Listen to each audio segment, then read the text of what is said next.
Par la commune de Montrichard, à la porte de la Touraine, que l'association VIH 37 fait son entrée dans le Loir-et-Cher. Les membres de l'asso ont déjà un réseau local, son champ d'action s'élargit, mais le but de l'association reste l'information sur le terrain. L'attitude qui a toujours été celle des autorités, de faire une information générale à toute la population en général, est peut-être pas la plus adaptée.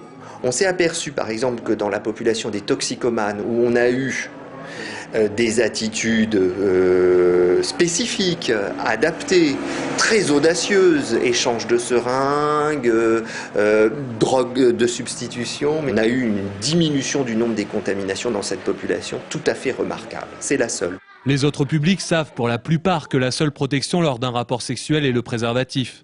Mais beaucoup de sujets liés à la maladie restent flous ou tabous.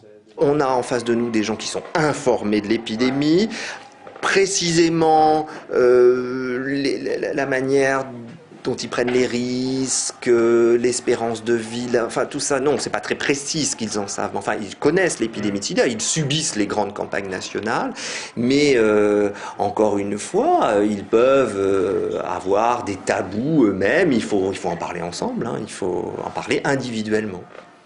L'association VIH 37 interviendra sur le festival Pas de nom à Loches autour du tatouage et de ses dangers. Pourtant, les tatoueurs qui ont pignon sur rue utilisent depuis bien longtemps des produits stériles. Mais le mythe de l'insalubrité leur colle à la peau. Ça a toujours été un peu autour des on-dit, mais bon, vu qu'on a été toujours à la base un métier un peu marginal, on a toujours été un peu montré du doigt, donc plus facilement accusé de choses et d'autres, alors que bon, maintenant ça fait quand même au moins une quinzaine d'années que les tatoueurs se servent d'autoclave et on est quand même, beaucoup de tatoueurs, on est quand même au courant des choses. D'autant que ce sont les outils de ce tatoueur que les festivaliers lochois retrouveront sur le stand VIH 37.